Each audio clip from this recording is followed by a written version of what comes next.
right, let's talk about what probably a lot of people, or at least I know, for me, we don't think about when we're buying a car. And I've only learned to do this as I've kind of bought in more and more cars. And that's basically like, what are the downsides to the car you're choosing to buy? I think the very first thing, right, we all kind of think of is just like the immediate like excitement. It's like, what do we like? And like the looks, probably the looks is like the number one thing everyone kind of goes for. And that makes sense and whatnot, but like every car has a downside, right? There's no like perfect car. And more often than not, cars have a lot more downside than they do upside. And I don't think most people actually realize kind of what the downsides are for cars until they kind of own it. And even then, maybe they don't even realize it because you don't have reference of what another car is like. So for example, in this car, I'll go over 3 things of where I think the GT4 kind of lacks in, right? And I'll preface all this first by kind of saying like, I love this car. This has been my dream car for quite a bit of time.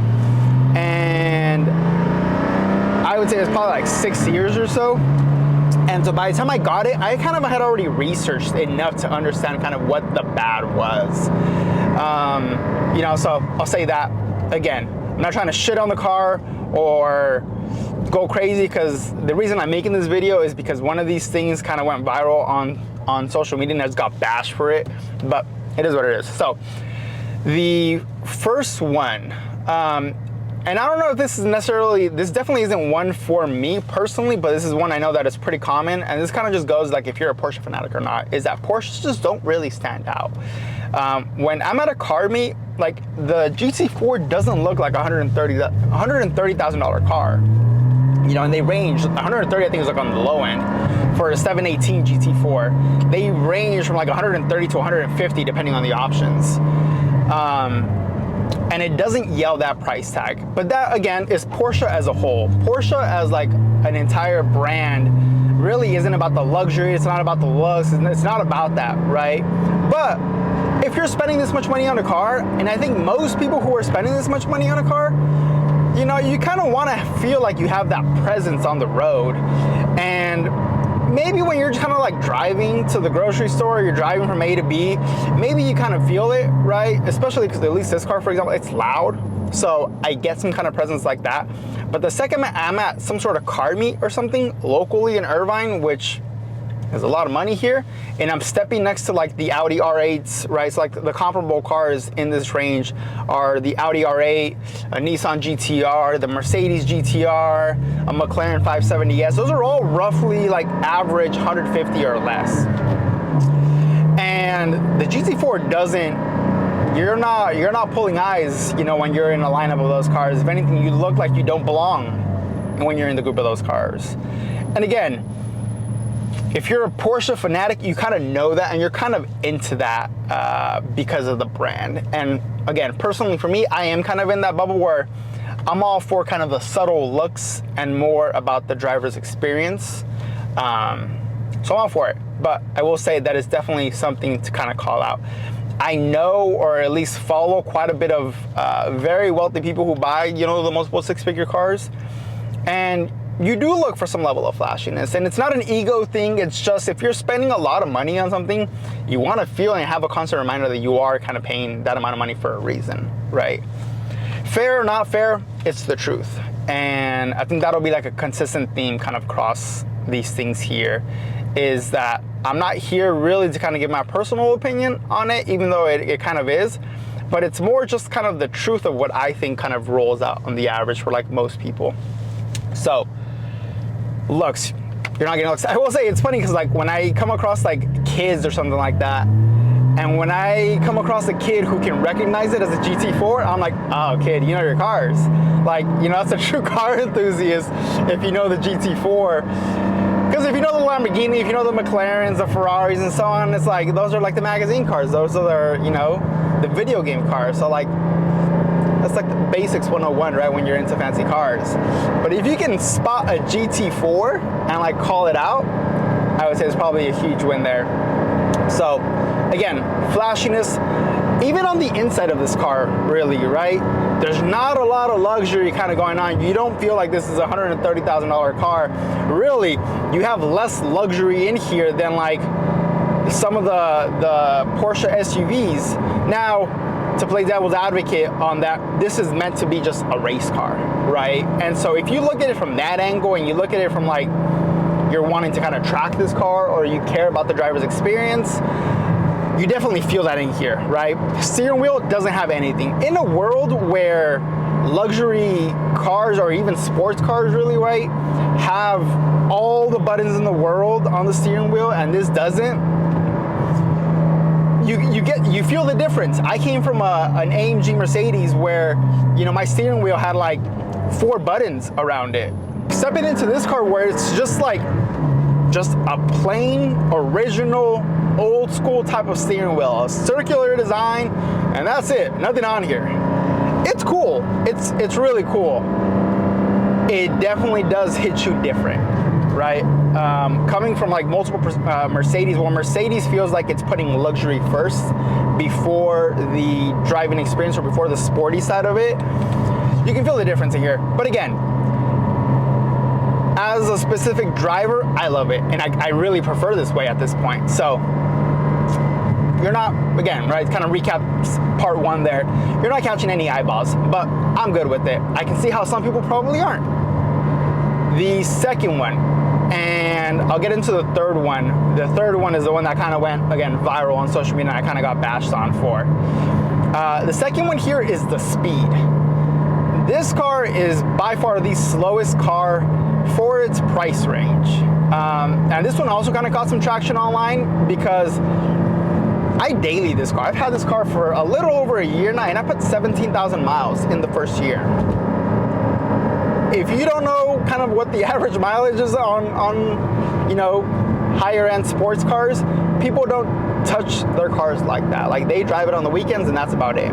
So 17,000 miles on this car and I take it everywhere for everything. And so when I say it's slow, I'm talking about the day-to-day. I'm talking about just driving from one place to the other and doing the basic stuff. I understand, and everyone's rebuttal immediately is like, well, Porsche's not meant for straight line speed, this and this. I get it. It's supposed to be a track car. That doesn't make that statement untrue. The car is slow in most scenarios. Again, does it bother me? Not necessarily. But is it a general truth? Again, especially if you talk to people who actually buy cars in this price range, they will immediately say Porsches are just slow.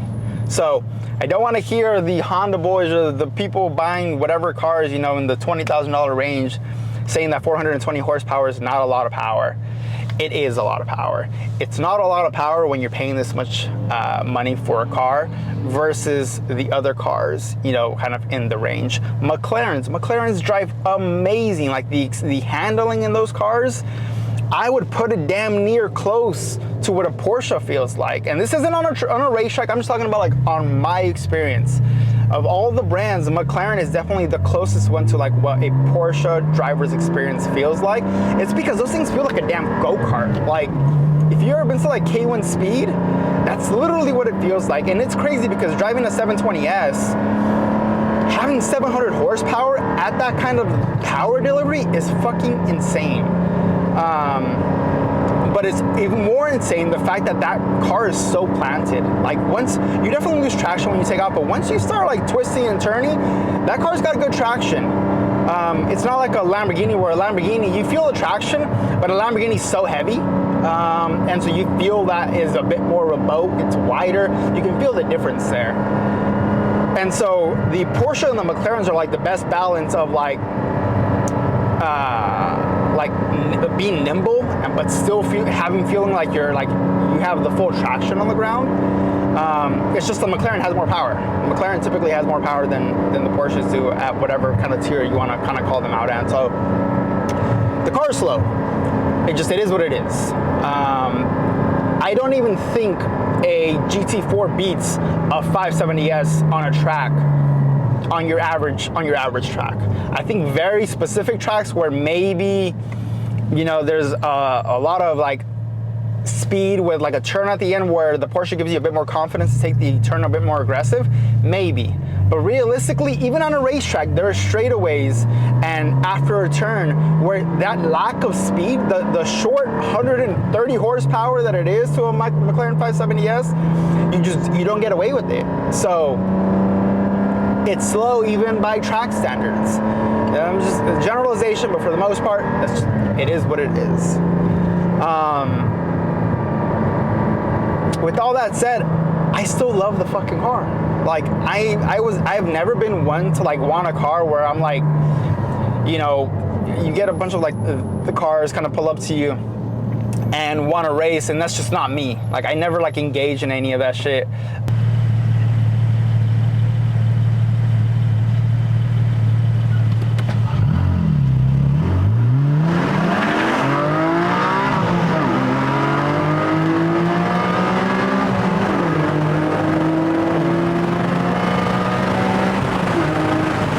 I'm always kind of on my own, doing my own little thing, and I like to have fun on my own.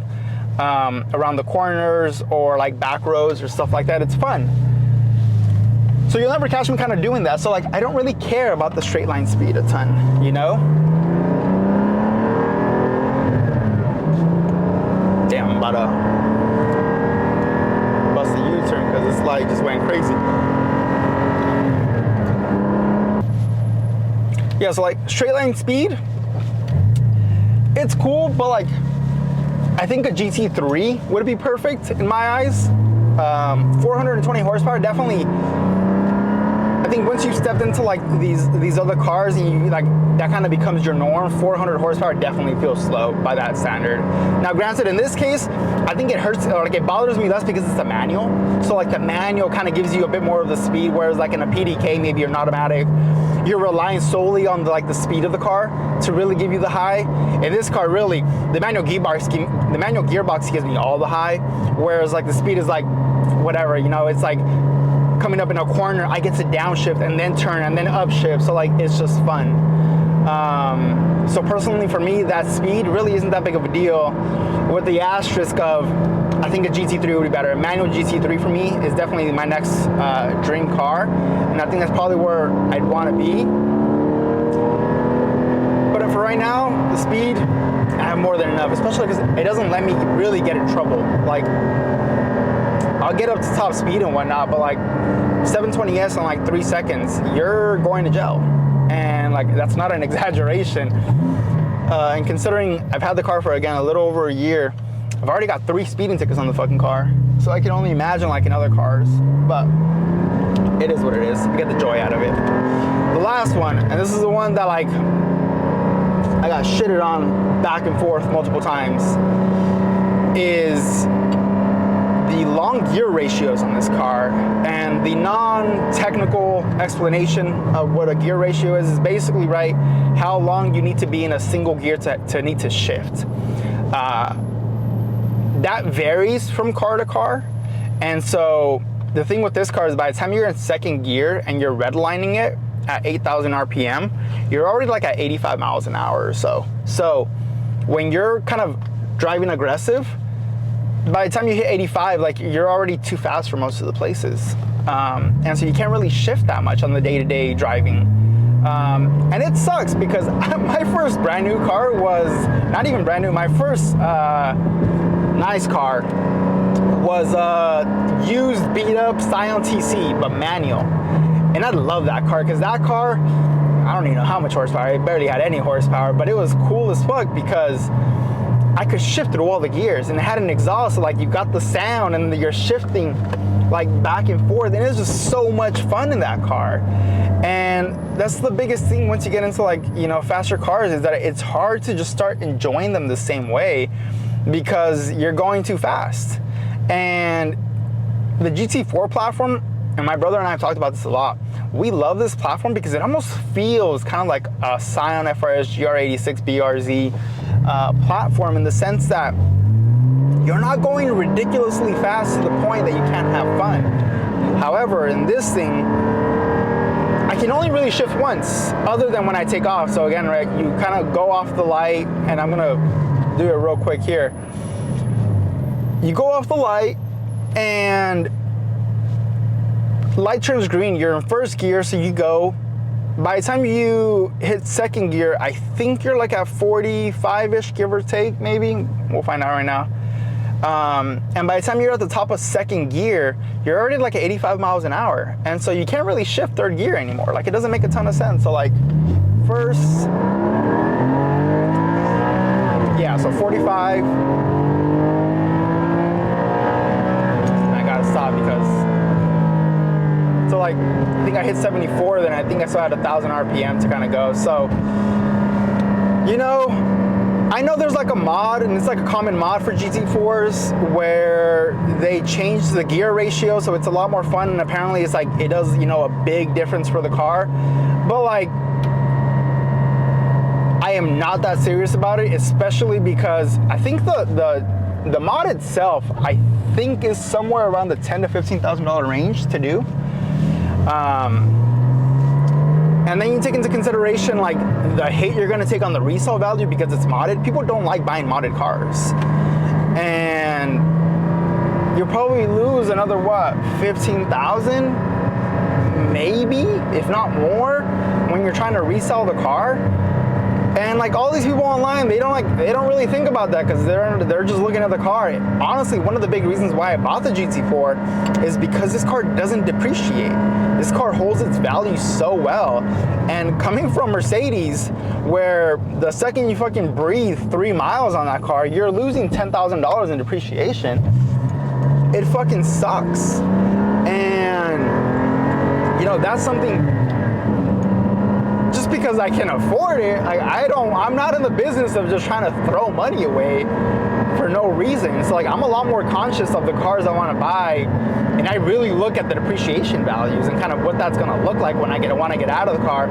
On top of the fact that I put miles on my fucking cars. You know, it's not like I'm taking care of it and I'm putting 100 miles a week. Like, I am putting 17,000 miles in 1 year. Like, my next car, I'm debating between a McLaren 600 LT or a Porsche GT3. Both those cars hold their value really well. Now, the McLaren fucking sucks with maintenance and whatnot, but like, that's a whole different discussion. So, the gear ratios in this, you know, I don't want to do the mod. There's no way I'm going to do that. I'm not keeping the car for another year, that's for sure. I'll keep it probably another few months, but at some point this year, I'll probably get rid of it. And it's just one of those things you kind of live with. Like, again, I don't know that if before buying the car, people realize these types of issues. And again, I think even issues is a weird thing to call it. But like, the downsides to the car, right, or not the best sides of the car, is something like that. I had been fantasizing about this car for like 7 years. So like, I already knew all the highs and lows of the car, and I was good with it. And owning the car, I'm still good with it. But if you're gonna buy one and you're not aware of it, definitely something to look into, depending on the car you're coming from too. That's the other thing, is like, you know, most cars, the higher up you get, because it's all about speed and whatnot, you kind of stay having a boosted car. This is a naturally aspirated car. Naturally aspirated cars, just, you don't get that high because it's a lot more linear power. Whereas with boosted cars, you know, you kind of have that high torque, and you feel the speed more if we stay within a certain range. You don't get that here. With all that said, I'm a huge fucking Porsche fan. I don't care about going fast, really. I love that you can still get a manual gearbox in this thing. I love that it's kind of subtle. I'm not one to really kind of want to call the attention and whatnot. And the gear ratios, I will say, is definitely the one that bothers me the most of the three. I know the GT3 doesn't have that same problem, so super excited to want to have a 992.2 GT3 and see kind of what that's like. I also really want a PDK because I hear, you know, Porsche PDKs are just the best ones. I've never driven one, so curious to kind of see what that looks like. But let me know what you guys think. Are these things you guys already knew about the Porsche? Do you even, like, are these things that would even stop you from buying the car if you were to have one? I post a lot on here. My brother and I post a lot on here. We post on our socials, so check us out. And yeah.